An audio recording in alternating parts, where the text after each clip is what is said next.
I know there's a rule about men. To me, the rule is men should be the hunters. And so if you're pursuing me, but why? Not nowadays. I would say I don't know if maybe this it was the Me Too movement. Men are Mm, tend the men that I see now are more hesitant, more averse to rejection. So it's almost like they're kind of paralyzed, mm. um, and they just are not as assertive for fear that they may offend you. Um, but yeah, men are not as masculine, I would say. Wow. I mean, I still think, I love love. Some men. Some I men, don't. right. Right. I want to give men their flowers. There are still some men that are very masculine and traditional and believe in, providing and protecting. So that's another question. Are you the typical my man should provide and protect?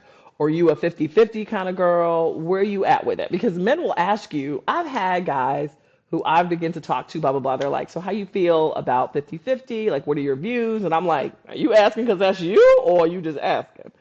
So to put it out there, I'm not the 50-50 girl. Like I believe my man should be providing. So the biggest bill, which is probably going to be the mortgage, the rent, whatever our situation is, that's on you, home bro. You need to provide for me and protect me. And I can chip in. I work, I get a little something, something, you know what I'm saying? So I can do bills, I can do utilities, I could do a few little groceries. But I mean, are you cooking? You rubbing feet? What you doing? What we doing? You The massaging first one scalps? Like, before what we you doing? do it.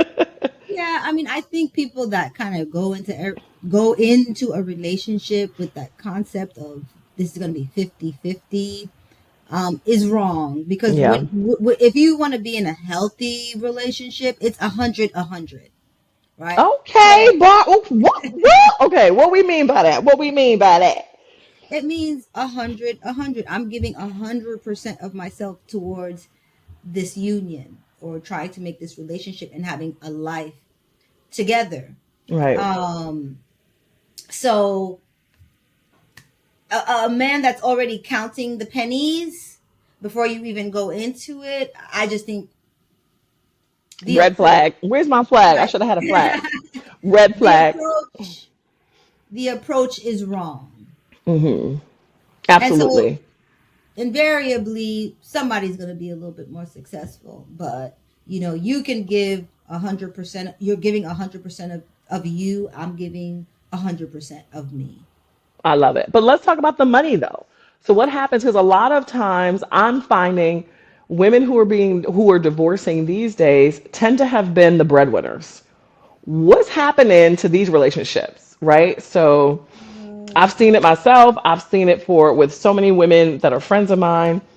And, that's a very difficult dynamic It to is maneuver. because, yeah, it is because when you're meeting someone new, I mean, you've achieved a certain amount of success, property, things like that, that you're bringing into the relationship or the Right. marriage if Assets, all you go kinds of that shit. route, right? So I lost my train of thought. So Uh-oh. you have, your savings, your 401k, property, if you have that from, whatever settlement from your divorce.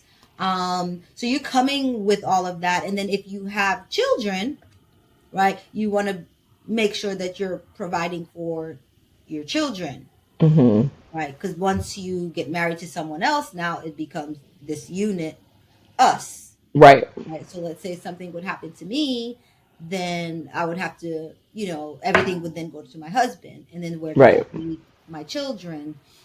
So there's all of these things that could potentially kind of weigh into saying, well, I'm coming with all of this.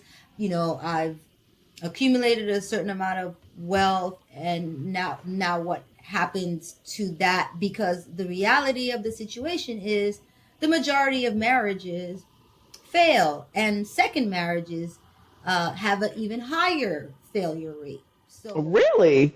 yeah, Oh, we're doomed. no, we're not No, but doomed. what's the conversation? When you come, okay, so you've got this new table that you're coming to. Like you said, you got all this stuff, all this. Maybe you had to sell a house. So in my particular case, I had to sell my house, and you get your little proceeds from the sale and all that good stuff. So you got a little something extra you didn't expect.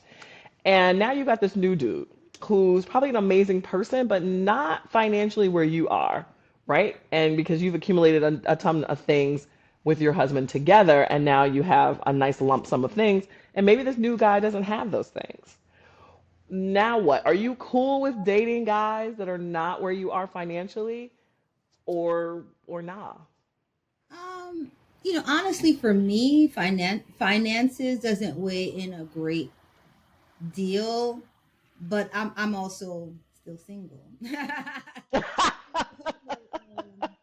that doesn't come So into the broke guys did make it, huh? but it does make me hesitate a bit because, while I want to go into a marriage, if I do end up doing that,